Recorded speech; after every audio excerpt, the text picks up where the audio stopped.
मैं हूं ज्योति। समाशोधन के ऑनलाइन मंच पे आप सभी का हार्दिक अभिनंदन है। जैसे कि बात है कि मैं करंट अफेयर्स रोज का रोज लेकर आऊंगा, तो आज मैं फिर से आपके सामने प्रकट होने जा रहा हूँ 30 नए प्रश्नों के साथ। चलिए बेटा, देखते हैं 30 नए प्रश्न। देखिए, पहला क्वेश्चन यहाँ पर क्या है। पहला क्वेश्चन यहाँ पे ये कह रहा है कि इसरो के द्वारा चंद्रयान 4 का डिजाइन तैयार कर लिया गया है। इसका प्रक्षेपण किस वर्ष किया जाएगा? तो ये बेटा 2027 को होगा। प्रक्षेपण का मतलब होता है बेटा लॉन्च करना, ठीक है, ये ध्यान रखिएगा। चलिए आते हैं नेक्स्ट में, क्वेश्चन नंबर 2 पे। चंद्रयान 4 का उद्देश्य क्या है? तो इसका उद्देश्य पढ़ लेते हैं। चांद की सतह से 3 से लेकर 5 किलो मिट्टी और चट्टान के नमूनों को पृथ्वी पर लाया जाएगा। इस यान में 5 अलग अलग मॉड्यूल भी होंगे। क्लियर है? उद्देश्य भी पूछ सकते हैं, ध्यान रखिएगा। चलिए बेटा, आते हैं नेक्स्ट में क्वेश्चन नंबर 3 की ओर। क्वेश्चन नंबर 3 क्या कह रहा है? ये कह रहा है हाल ही में इसरो ने अपने इस मिशन के आंकड़े वैज्ञानिक समुदाय के लिए जारी कर दिए हैं। वह किस मिशन से संबंधित आंकड़े हैं? तो देखिए, ये चंद्रयान 3 जो मिशन पूरा हुआ भारत ने किया, इससे संबंधित आंकड़े क्या कर दिए हैं, जारी कर दिए, ताकि बाकी लोग भी क्या करें, कॉपी कर सके, हमसे सीख सके, और नहीं तो क्या। ठीक है, चलिए आते हैं नेक्स्ट में क्वेश्चन नंबर 4 की ओर बढ़ते हैं बेटा। क्वेश्चन नंबर 4 में क्या कह रहे हैं कि चंद्रयान 3 के आंकड़े किस पर उपलब्ध होंगे? मतलब ये आंकड़े आपको कहाँ पढ़ने को मिलेंगे? तो ये एक पोर्टल है बेटा, इसका नाम है प्रदान पोर्टल। क्या, कौन सा पोर्टल है? प्रदान पोर्टल। वहां पे मिलेंगे, जो कि नीति आधारित डेटा सेट, पुनर्प्राप्ति, विशेषण, प्रसार और एक अधिसूचना प्रणाली है। ठीक है, ध्यान रखिएगा। चलिए आते हैं नेक्स्ट में क्वेश्चन नंबर 5 पे। क्वेश्चन नंबर 5 में बताने से पहले मेरा आपसे वही पुराना वाला आग्रह है कि आप चैनल को सब्सक्राइब करें, लाइक करें, कमेंट करें और शेयर कर दें, ताकि सभी का भला हो जाए, है ना। चलिए आते हैं नेक्स्ट में क्वेश्चन नंबर भैया 5 क्या कह रहा है? 5 ये है 5। तो भैया ये कह रहा है कि भारतीय अंतरिक्ष केंद्र का पहला मॉड्यूल कब प्रक्षेपित यानी लॉन्च किया जाएगा? पहला मॉड्यूल तो ये होगा 2028 में। कब होगा? 2028 में। देखिए, सिविल सर्विस की अगर आप तैयारी कर रहे हैं तो उसमें साइंस एंड टेक, विज्ञान और प्रौद्योगिकी पूछा जाता है, तो ये उसी से संबंधित ये क्वेश्चन है। ठीक है, याद रखिएगा, वहां पर ये भयंकर और तगड़े तरीके से काम करेगा। चलिए, मतलब बाकी एग्जामों में भी करेगा, मगर उसमें विशेषता करेगा। ठीक है, चलिए क्वेश्चन नंबर 6 में। आईफोन विनिर्माता एप्पल ने भारतीय मूल के किस व्यक्ति को नया मुख्य वित्तीय अधिकारी यानी सीएफओ बनाया है? तो चीफ फाइनेंस ऑफिसर, ठीक है, नियुक्त किया है। तो ये है केवन पारेख। कौन है बेटा? केवन पारेख। अच्छा, नोट पॉइंट यहाँ पे देख लीजिए क्या है। ये जो केवन पारेख है, ये किसका स्थान लेंगे? तो ये लेंगे लुका मिस्त्री का स्थान लेंगे। ठीक है, ये ध्यान रखिएगा। किसने चेयर छोड़ी है, कौन वहां पे अपॉइंट हुआ है, दोनों चीजें पूछी जाती हैं। ठीक है, ध्यान रखिएगा। आइए बेटा क्वेश्चन नंबर 7 की ओर आते हैं। क्वेश्चन नंबर 7 क्या कह रहा है? क्वेश्चन नंबर 7, चलिए देखते हैं। ये कह रहा है कि मैप इंडिया समर्थित आंकड़ा विश्लेषण फर्म क्लैरिटी एक्स की रिपोर्ट के अनुसार पिछले 4 वर्षों में संपूर्ण देश में समृद्धि कितने प्रतिशत बढ़ गई है? तो भैया समृद्धि जो है, प्रॉस्पेरिटी, 17% से बढ़कर कितनी हो गई है? 30% हो गई। ठीक है, जोरदार तालियां भाई, जोरदार तालियां, है ना। चलिए आधा नेक्स्ट में क्वेश्चन नंबर बेटा 8 में देख लेते हैं क्या है। क्वेश्चन नंबर 8 कह रहा है कि मैप इंडिया समर्थित आंकड़ा विश्लेषण फर्म क्लैरिटी एक्स के अनुसार 5 लाख से अधिक वार्षिक आय वाले 60% परिवार देश के शीर्ष 20% जिलों में मौजूद हैं। अर्थात यह लगभग कितने जिले हैं? तो कुल 150 जिले हैं जहां पर समृद्धि बढ़ती हुई दिखी है। क्लियर है? तो इसके नोट पॉइंट्स में जरा देख लेते हैं बेटा। नोट पॉइंट में देखते हैं क्या है। संबंधित रिपोर्ट में आय वितरण, स्वास्थ्य सेवा जैसे सामाजिक प्रोत्साहन, प्रति व्यक्ति शिक्षा सुविधाएं, बुनियादी ढांचे की उपलब्धता, बैंकिंग कवरेज जैसी वित्तीय गतिविधियों जैसे सामाजिक आर्थिक संकेतकों के आधार पर जिलों की वृद्धि को मापा गया है। ठीक है, देखिए यहाँ पर जो बेसिक पॉइंट्स हैं या उसके बेसिस हैं, आधार हैं, वो पूछ सकते हैं। इसको मैंने इसलिए नोट पॉइंट पे लिख दिया है, इसको थोड़ा पढ़ लीजिएगा। चलिए आते हैं नेक्स्ट में, इसी से संबंधित नेक्स्ट नोट पॉइंट है। नेक्स्ट नोट पॉइंट क्या कह रहा है कि उपरोक्त संकेतकों के प्रयोग से जिला संभावना सूचकांक यानी डीपीआई तैयार किया जाता है। ठीक है, नेक्स्ट, जिलों की वृद्धि को मापने के लिए 2019 के डीपीआई की तुलना यानी जिला संभावना सूचकांक की तुलना 2023 के साथ की गई थी। तो ईयर पूछ सकते हैं, ध्यान रखिएगा। चलिए आते हैं नेक्स्ट में। नेक्स्ट नोट पॉइंट क्या कह रहा है, ये कह रहा है कि भारत में जिलों की संख्या 2019 में कितनी थी, तो 723 थी, जो कि बढ़कर 2024 में कितनी हो गई है, 788, 788 हो गई है। ठीक है, नेक्स्ट नोट पॉइंट क्या कह रहा है कि संबंधित रिपोर्ट में उच्चतम स्कोर के साथ बेंगलुरु और द्वितीय स्थान पर हैदराबाद जैसे जिले हैं। ठीक है, ये ध्यान रखिएगा कि इसमें जो उच्चतम है, उच्चतम स्कोर किया है वो किसने किया है, बेंगलुरु ने, और दूसरा स्थान क्या है, हैदराबाद का है। ठीक है, ये ध्यान रखिएगा बेटा, पूछा जा सकता है इसको। चलिए क्वेश्चन नंबर 9 पे आते हैं बेटा।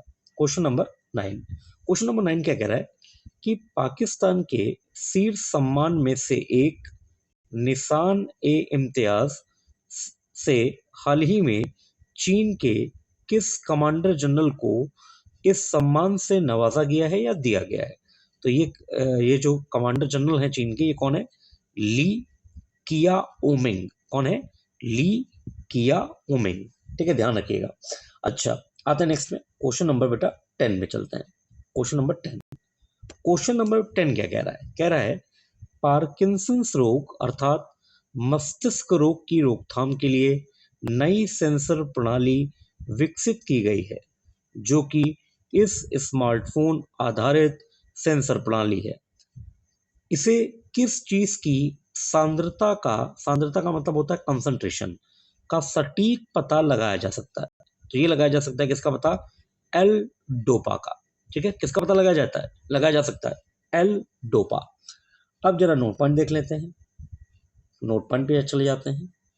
देखिए बेटा, नोट क्या कह रहा है कि संबंधित बीमारी से पीड़ित व्यक्ति यानी पार्किंसन बीमारी से पीड़ित व्यक्ति के शरीर में डोपामाइन जो कि न्यूरोट्रांसमीटर का स्तर है काफी कम हो जाता है, अर्थात एल डोपा एक रसायन है। क्लियर है, तो डोपामाइन का स्तर कम हो जाता है, तो उस सही समय पे, जिस समय वो कम हो रहा है, उस सही समय पे हम दवा दे पाए, इसके लिए ये स्मार्टफोन आधारित व्यवस्था बनाई गई है। ठीक है, चलिए आते नेक्स्ट में, आते हैं क्वेश्चन नंबर बेटा 11 पे। क्वेश्चन नंबर 11 क्या कह रहा है कि अमेरिका के राष्ट्रीय सुरक्षा सलाहकार जैक सुलिवन द्विपक्षीय संबंधों पर चर्चा करने, द्विपक्षीय मतलब बायलैटरल, ठीक है, चर्चा करने के लिए या चर्चा करने हेतु किस देश की यात्रा पर हैं। तो ये कर रहे हैं यात्रा चीन की। ठीक है, अच्छा नोट पॉइंट क्या कह रहे हैं, चीन में अमेरिका के राजदूत कौन है, तो यह निकोलस बर्न है। कौन है, निकोलस बर्न। चलिए आता है नेक्स्ट में, question number 12। Question number 12, BCCI सचिव निर्विरोध रूप से आईसीसी का अगला चेयरमैन या महासचिव या अध्यक्ष नियुक्त किया गया है, वह कौन है। तो वो है जय शाह। ठीक है, ये यहाँ पर जाने गलती से लग गया है, इसको जरा देख लीजिएगा, इसको बीसीसीआई सचिव निर्विरोध रूप से। ठीक है, ये पढ़िएगा। चलिए नोट क्या कह रहा है कि वह मतलब कौन, जैसा 1 दिसंबर को निवृत्तमान अध्यक्ष ग्रेग बार्कले का स्थान लेंगे। तो आपसे पूछेंगे जय शाह से पहले कौन थे, तो वो ग्रेग बार्कले थे। इनका स्थान किसने लिया है, जय शाह ने लिया है। ठीक है, ये ध्यान रखिएगा। चलिए क्वेश्चन नंबर बेटा 13 में आ जाइए। क्वेश्चन नंबर 13 क्या कह रहा है, केरल चलचित्र अकादमी के अध्यक्ष पद से हाल ही में मलयालम फिल्म के एक प्रसिद्ध निर्माता ने त्याग पत्र दे दिया है, वह कौन है। तो ये इनका नाम है रंजीत, इन्होंने किससे त्यागपत्र दिया है? केरल चलचित्र अकादमी के अध्यक्ष पद से। नोट पॉइंट देख लेते हैं, नोट पॉइंट इंपॉर्टेंट है इसका। देखिए, न्यायमूर्ति के हेमा समिति की रिपोर्ट में मलयालम सिनेमा जगत में महिलाओं के उत्पीड़न की बात कही गई थी।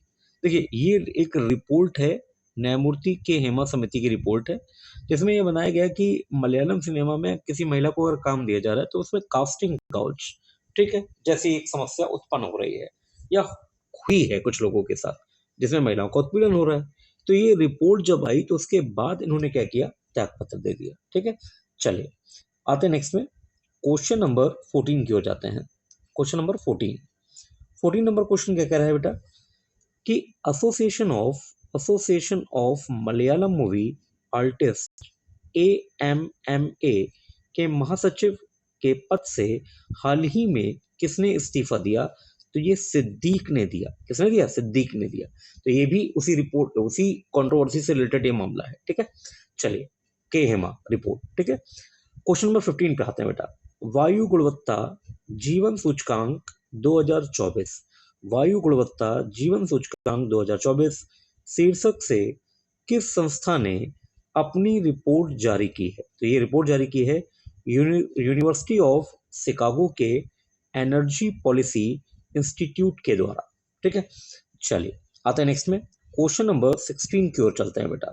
क्वेश्चन नंबर 16 की ओर, क्वेश्चन नंबर 16 क्या कह रहा है?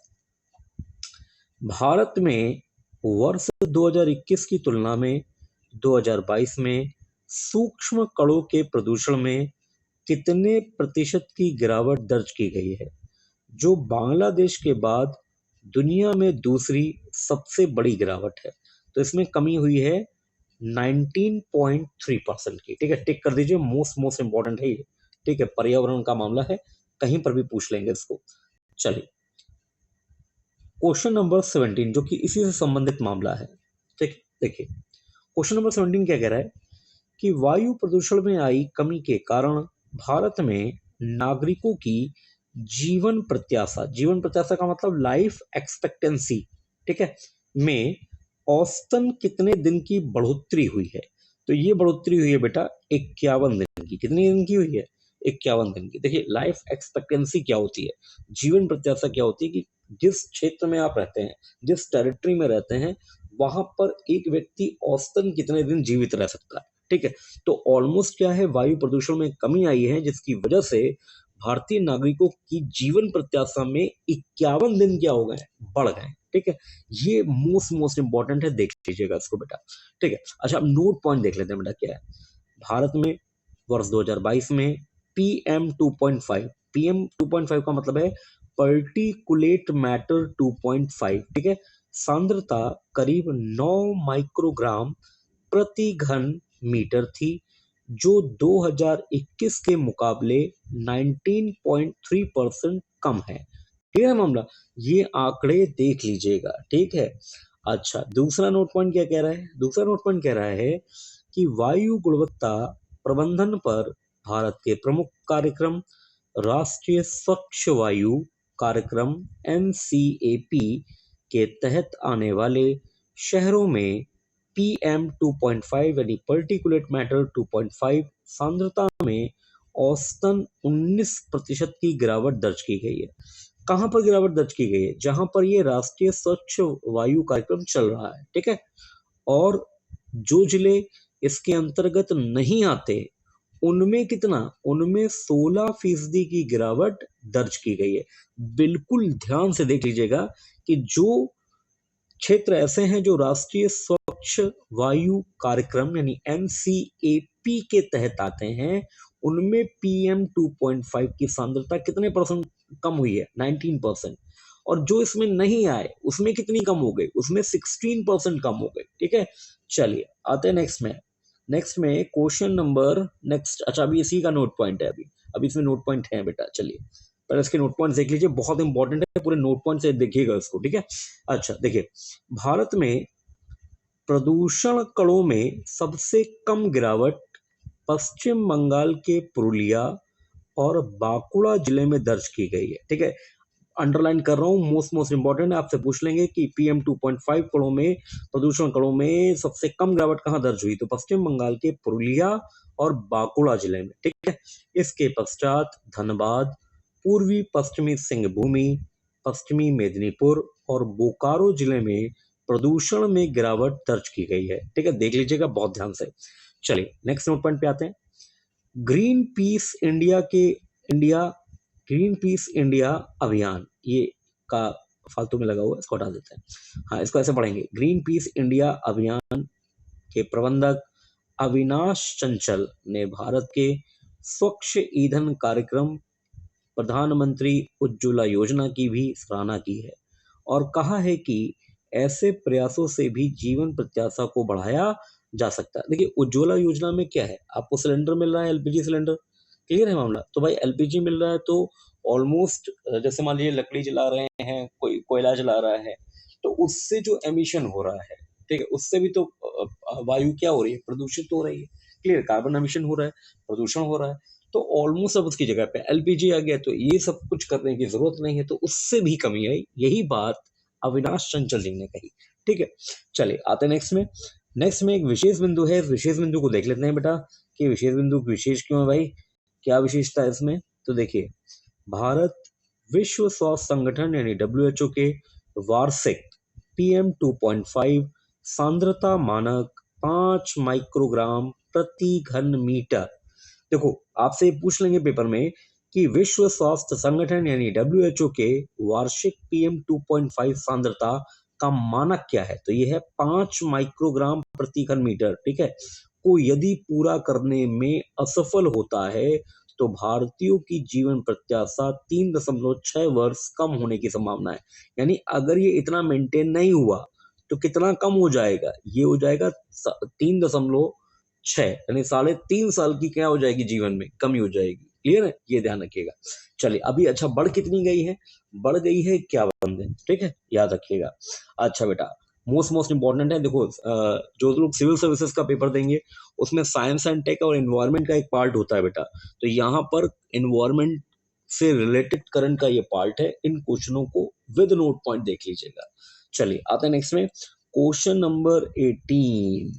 क्वेश्चन नंबर 18 क्या कह रहा है कि केंद्रीय औद्योगिक सुरक्षा बल यानी CISF के महानिदेशक किन्हें नियुक्त किया गया है या बनाया गया है, तो ये बनाया गए हैं कौन, राजविंदर सिंह भट्टी। कौन बनाया गया है, राजविंदर सिंह भट्टी। चलिए आते हैं नेक्स्ट में, क्वेश्चन नंबर 19, सीमा सुरक्षा बल यानी BSF का प्रमुख किसे नियुक्त किया गया है, तो ये किया गया है दलजीत सिंह चौधरी जी को, ठीक है। चलिए आते हैं नेक्स्ट में, क्वेश्चन नंबर 20। क्वेश्चन नंबर 20 बताने से पहले मेरा वही पुराना वाला निवेदन कि भाई चैनल को सब्सक्राइब कर दें, शेयर कर लें और लाइक और कमेंट करें, ठीक है, ताकि मुझे ऊर्जा मिले और नए वीडियोस के साथ मैं आपके सामने प्रकट हो पाऊं। तो भैया आते हैं क्वेश्चन नंबर 20 में। 20 क्या कह रहा है कि भैया केंद्रीय मंत्रिमंडल घरेलू निर्माण को बढ़ावा देने के लिए कितने करोड़ रुपए का निवेश करेगा, तो ये अनुमानित निवेश करने जा रहा है 28,602 करोड़ रुपए का, ठीक है। घरेलू निर्माण, घरेलू ये विनिर्माण है, सॉरी ये डोमेस्टिक मैन्युफैक्चरिंग है, ठीक है, विनिर्माण है बेटा, ये निर्माण नहीं है सिर्फ, ठीक है, मैन्युफैक्चरिंग है, ये मैं लिख दे रहा हूँ, ठीक है, विनिर्माण, ठीक है, ताकि आपको बिल्कुल कंफर्म रहे, मैन्युफैक्चरिंग है डोमेस्टिक, ठीक है, को बढ़ावा देने के लिए सॉरी कितने करोड़ रुपए खर्च करेंगे हम, तो 28,602 करोड़ रुपए खर्च करेंगे, ठीक है बेटा, ये ध्यान रखिएगा। अच्छा मैन्युफैक्चरिंग क्या होती है, ये भी सुन लो। तो assembling of the product known as what, known as manufacturing, ठीक है, कई सारे कंपोनेंट को, अलग अलग कंपोनेंट को लेकर आना, जोड़कर कोई एक व्यवस्था बनाना, एक नई कोई चीज डेवलप कर देना, इसको क्या बोलते हैं, मैन्युफैक्चरिंग बोलते हैं, ठीक है, ध्यान रखिएगा। अच्छा भाई 21 में आते हैं, केंद्रीय मंत्रिमंडल के अनुसार घरेलू विनिर्माण को बढ़ावा देने के लिए 12 नए औद्योगिक शहरों की स्थापना की मंजूरी दी गई है। यह कितने राज्यों में स्थापित किया जाएगा, तो बेटा ये 10 राज्यों में स्थापित होगा, ठीक है, ये ध्यान रखिएगा। चलिए आते नेक्स्ट में, क्वेश्चन नंबर 22। क्वेश्चन नंबर 22, घरेलू विनिर्माण को बढ़ावा देने के लिए 28,602 करोड़ रुपए, देखो वैल्यू पूछते हैं, हो सकता हो कि आपसे जब अगर आप आईएएस का एग्जाम दें तो उसमें वैल्यू ना पूछे, मगर पीसीएस की किसी भी एग्जाम में वैल्यू पूछ लेते हैं, ठीक है। 28,602 करोड़ रुपए के अनुमानित निवेश को किस कार्यक्रम के अंतर्गत जारी किया गया है? ठीक है, ये जो डोमेस्टिक मैन्युफैक्चरिंग को बढ़ावा देना है, एनहांसमेंट करना है, उसके लिए बजट कितना है? 28,602 करोड़, ठीक है, अनुमानित है ये। तो ये किस कार्यक्रम के तहत ये दिया गया है? तो उस कार्यक्रम का नाम क्या है? राष्ट्रीय औद्योगिक गलियारा विकास कार्यक्रम, NICDP, ठीक है, ध्यान रखिएगा, मोस्ट इंपॉर्टेंट। चलिए आते हैं नेक्स्ट में, इसमें नोट पॉइंट देख लेते हैं बेटा। नोट पॉइंट क्या कहता है? नोट पॉइंट क्या कह रहा है कि ये यानी ये जो परियोजना है घरेलू विनिर्माण की, ये 12 परियोजना 10 राज्यों में उत्तराखंड का खुरपिया, पंजाब के राजपुरा पटियाला, महाराष्ट्र के दिघी, केरल के पलक्कड़, उत्तर प्रदेश के आगरा और प्रयागराज, अंडरलाइन कर दो भैया, उत्तर प्रदेश के लिए पीसीएस का पेपर देना है तो उसमें पूछ लेंगे ये। बिहार के गया, तेलंगाना के जहीराबाद, आंध्र प्रदेश के ओवरकल एवं कोपार्थी, राजस्थान के जोधपुर पाली और हरियाणा में स्थित होंगे। क्लियर है? देखो 10 राज्यों में ये 12 परियोजनाएं लग रही हैं, तो उस राज्य में कहाँ कहाँ स्थित होंगे ये नोट पॉइंट में मैंने बता दिया, ठीक है। इसको थोड़ा पढ़ लीजिएगा कायदे के साथ। अगर आप यूपी का पेपर दे रहे हैं तो ध्यान रखिए, यूपी में के 2 क्षेत्र हैं, कौन कौन से? आगरा और प्रयागराज, ठीक है। आइए नेक्स्ट में क्वेश्चन नंबर 23।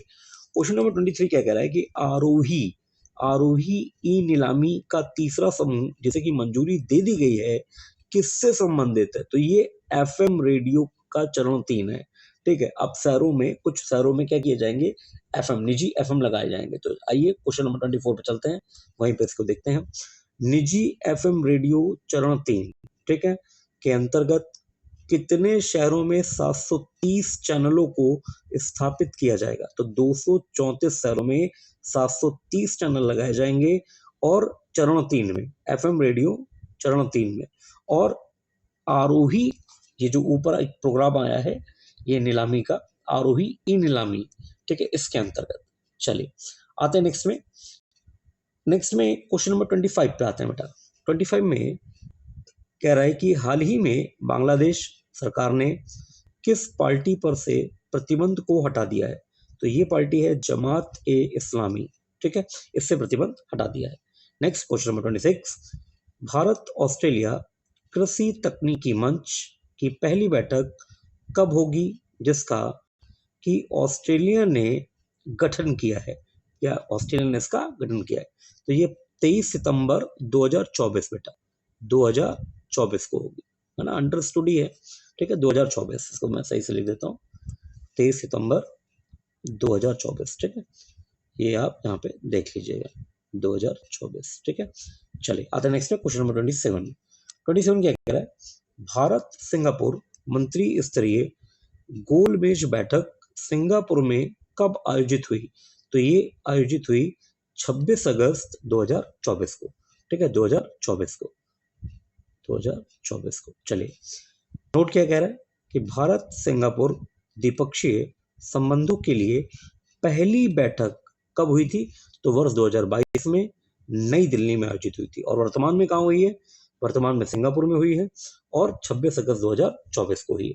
चलिए आते नेक्स्ट में क्वेश्चन नंबर 28 बेटा, पंचामृत कार्य योजना क्या है? पंचामृत कार्य योजना क्या है? तो आइए पढ़ लेते हैं क्या है इसके अंतर्गत। किसके अंतर्गत? पंचामृत कार्य योजना के अंतर्गत गैर जीवाश्म ऊर्जा क्षमता को 500 गीगावाट तक बढ़ाने, कार्बन उत्सर्जन को 1 अरब टन तक कम करते हुए, ये कम है बेटा, काम नहीं है, ठीक है, कम है, इसको कम पढ़िएगा, ठीक है। कार्बन उत्सर्जन, कार्बन एमिशन को तो कम करना है ना हमको, तो ये कम है बेटा लिखा होगा, ठीक है। अब इस तरह की एरर्स हो जाती है तो मैं इसको सही कर दे रहा हूँ। तो अब ये क्या पढ़ेंगे हम? कार्बन उत्सर्जन को 1 अरब टन कम करते हुए वर्ष 2070 तक, ईयर को अंडरलाइन कर दीजिए, गीगावाट को अंडरलाइन कर दीजिए, तक शुद्ध शून्य उत्सर्जन प्राप्त करने की प्रतिबद्धता को दोहराता है, ठीक है। ध्यान रखिएगा, ये कार्यक्रम पूछा जा सकता है। 28 मोस्ट इंपॉर्टेंट है, ठीक है। नेक्स्ट में क्वेश्चन नंबर 29।